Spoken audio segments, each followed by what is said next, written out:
నమస్కారం ప్రదీప్ జోషి గారు. నమస్తే సార్, ఒక్కొక్క డౌట్. పూర్వజన్మలని మనం తెలుసుకోవచ్చా? తెలుసుకుంటే ఏ విధంగా తెలుసుకోవచ్చు? తెలుసుకొని ఏం సాధిస్తారు? అంటే రకరకాల వీడియోస్ నేను చూస్తూ ఉన్నాను. ఇంకొకటి ఏంటంటే చాలామందికి ఉండే డౌట్, అంటే చనిపోయిన తర్వాత ఆత్మలు ఎక్కడికి వెళ్తాయి, అలాంటి క్వశ్చన్ చాలామందికి ఉంటుంది. అందుకే సినిమాలో చూసినా కూడా, అంటే సినిమాలైనా సరే, అంటే వాటి నుంచి స్టోరీస్ క్రియేట్ చేసి హిట్లు చేసిన సినిమాలు చాలా ఉన్నాయి. అందుకే అడుగుతున్నాను. అందుకే సో మగధీర సినిమా హిట్ అయిన. అవును. అసలు పూర్వజన్మలు నిజంగా ఉంటాయి? ఉంటే మన పూర్వజన్మ గురించి మనం ఏ విధంగా తెలుసుకోవచ్చు? చూడండి, ఒక వ్యక్తి పుట్టాడు అని అంటే పుట్టుకకు ఒక కారణం ఉంటుంది. ఈ ప్రపంచం మొత్తం కూడా కార్యకారణ సంబంధంతో లింక్ అయి ఉంటుంది. ఇదే క్వాంటమ్ ఫిజిక్స్ అనేది ఒప్పుకుంటారు. నేను మీకు ఆ లింక్ పంపిస్తాను, చూడండి. దాని కావాలంటే ప్రేక్షకుల కోసం కావాలంటే యూట్యూబ్లో కింద మీరు డిస్క్రిప్షన్లో పెట్టండి, ఆ లింక్ పెట్టండి. Quantum physics the soul journey అనేది ఒకటి ఉంటుంది అనమాట. ఆల్రెడీ సైంటిస్టులు రీసెర్చ్ చేసి ధృవీకరించింది. సోల్ జర్నీ చేస్తుంది. పూర్వజన్మ, మనం పూర్వంలో ఏం జన్మ మనది ఏముంటుంది అనేది జ్యోతిషాస్త్రం చెప్తుంది. పూర్వజన్మ కృతం కర్మ శుభం వా యది వా శుభం తస్య కర్మణ పంక్తిం గ్రహ సూచయంతి ఇహ జన్మని అని. అంటే పూర్వజన్మ ఏది అనేది మనకి అష్టమ స్థానాన్ని బట్టి తెలిసిపోతుంది. మనం పుట్టినప్పుడు మన అష్టమ స్థానం బట్టి మన పూర్వజన్మ తెలుస్తుంది. ద్వితీయ స్థానం బట్టి మన తల్లిదండ్రుల గురించి తెలిసిపోతుంది. తండ్రి తాతలది ద్వితీయ స్థానం తెలిసిపోతుంది. 9వ స్థానం బట్టి తాత గురించి తెలిసిపోతుంది. అంటే 3 తరాలు తెలిసిపోతుంది. ఇతను పుట్టే సమయానికి అతను ఏ తరంలో పుట్టాడు, ఎవరి దగ్గర పుట్టాడు. అష్టమ స్థానంలో ఉండేటువంటి గ్రహాలను బట్టి కానీ వాటితోటి కానీ ఇతడు పూర్వజన్మలో ఏ జన్మ ఎత్తాడు, ఇతని యొక్క స్థితి ఏంటిది, స్థితప్రజ్ఞత ఏంటిది, ఎవరికి జ్యోతిష్యుడికి తెలుస్తుంది. కానీ అవి చెప్పిన జ్ఞాపకానికి రావు, ఒప్పుకోరు మనుషులు.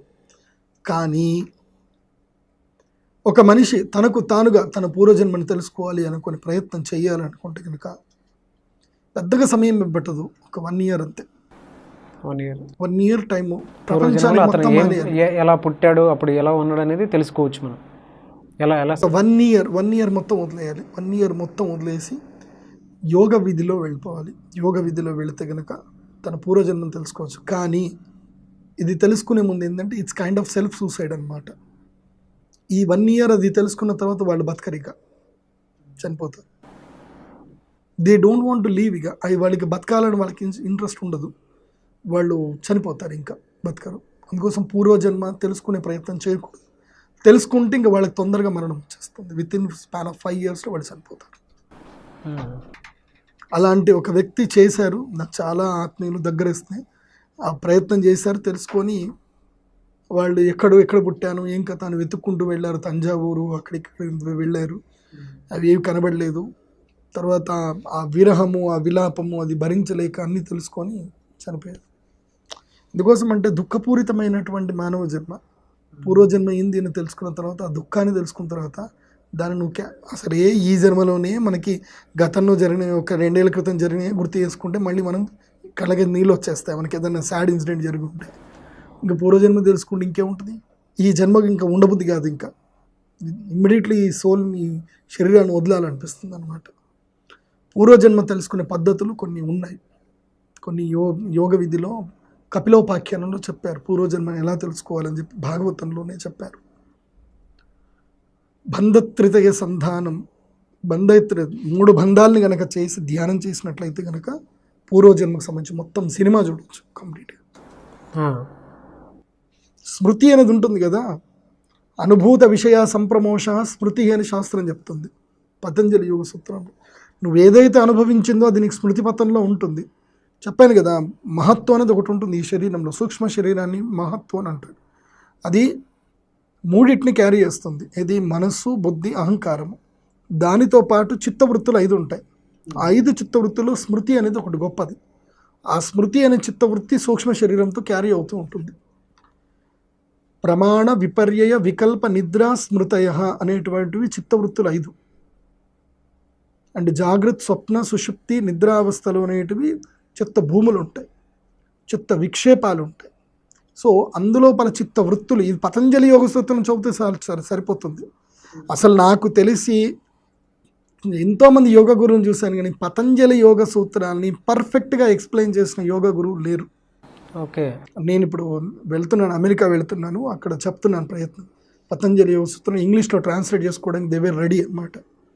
పతంజలి యోగ సూత్రాలని పర్ఫెక్ట్గా అర్థం చేసుకోగలిగితే కనుక మనిషి జన్మ ఏంటిది, పూర్వజన్మ ఏంటిది, రాబోయే జన్మ ఏంటి తెలుసుకొని ఆ ధైర్యం కావాలి. తెలుసుకునే ధైర్యం. నిజము వింటే సరిపోదు. ఎప్పుడైనా గుర్తుపెట్టుకోండి, నిజము వినాలి అని అనుకున్నప్పుడు, నిజం తెలుసుకోవాలనుకున్నప్పుడు దానికి సంబంధించిన పర్యవసనాలు తట్టుకోగలిగితేనే నిజం తెలుసుకునే ప్రయత్నం చేయండి. లేదంటే నిజం తెలుసుకోవద్దు, వదిలేసేయండి. ఏదైనా సరే సత్యాన్ని ఎరగడము అంటే దాన్ని తట్టుకునే శక్తి కావాలి. జ్ఞానము వైరాగ్యము ఈ రెండు ఉండగలిగితేనే సత్యశోధన చేయాలి. జ్ఞాన వైరాగ్యాలు లేని చోట సత్యశోధన అనేటువంటిది ఫలితాన్ని ఇవ్వదు, అండ్ అది నెగిటివ్గా తీసుకెళ్తాం. ఓకే. అది సో అందువల్ల మనిషి తన పూర్వజన్మలు తెలుసుకోవడం పెద్ద కష్టమైన విషయం ఏం కాదు.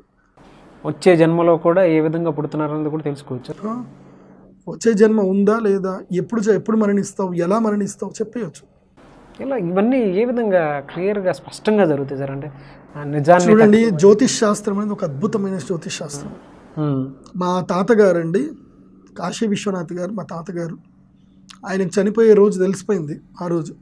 ఆ రోజు మా అమ్మమ్మకి అన్నారు క్లియర్గా, నరసమ్మ దర్భచాప వరచు చుట్టాలు వచ్చిండ్రు, ఇంకా అయిపోయింది, నేను వెళ్తున్నా అని చెప్పేసి కాళ్ళు గడుగుమని చెప్పేసి అన్నాడు మా అమ్మమ్మకి.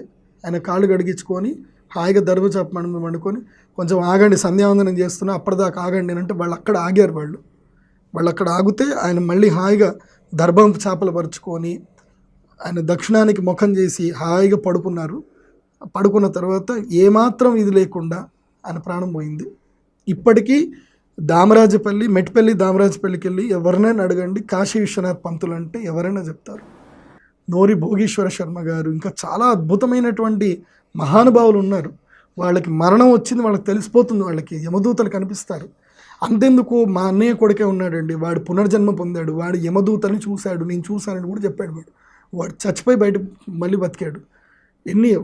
కొన్ని 7,000 మెగావాట్ల కరెంటు షాక్ తగిలి వాడు ఎగిరి కింద పడిపోయాడు. వాడిని యమదూతలు తీసుకెళ్తూ ఉంటే వాడు చూశాడు. వాళ్ళ అమ్మ వాడిని పేరు పెట్టి పిలుస్తూ ఉంటే వాడి పేరుని బట్టి మనం తీసుకోవాల్సింది ఈ సోల్ కాదని చెప్పి వదిలేశారు. Unbelievable things. అయ్యో ఇవి జరిగాయండి. నీకు కావాలంటే నేను ఆమెతో ఇంటర్వ్యూ ఇప్పిస్తాను. ఆమె చనిపోయింది, ఆమె అంతా చనిపోయింది అనుకున్నారు. ఎండాకాలం అందరూ బంగ్లా మీద వండుకున్నారు.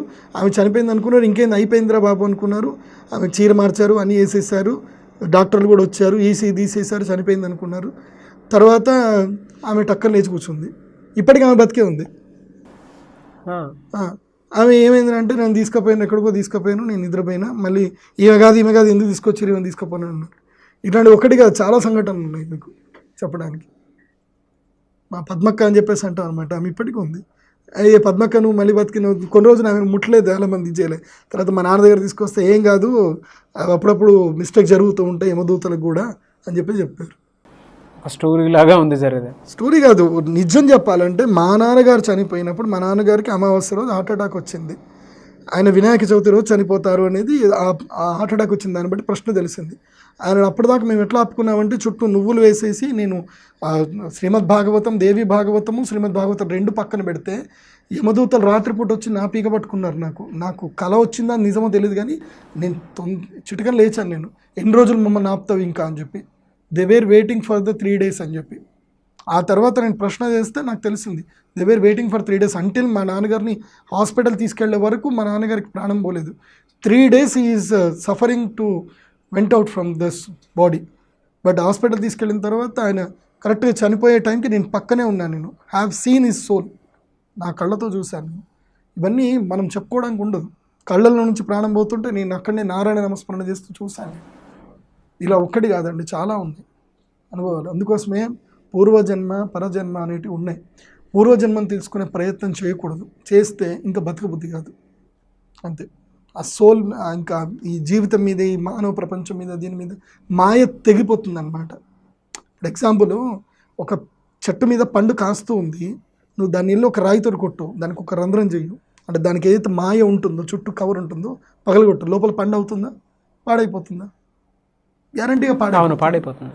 ఎందుకు పాడైపోతుంది? మాయ అనేది పటాపంచలు అయిపోయింది. సో ఈ మనిషి మాయలోనే బతకాలి, మాయను జయించాలి, కానీ మాయను పగలగొట్టకూడదు. మాయను ఓవర్కమ్ చేయాలి కానీ బ్రేక్ చేయకూడదు. సో మా ఒక్కసారి పటాపంచలు అయిపోయింది అనుకోండి, ఇంకా బతకబుద్ధి కాదు ఇంకా. అది thank you so much Pradeep Joshi గారు.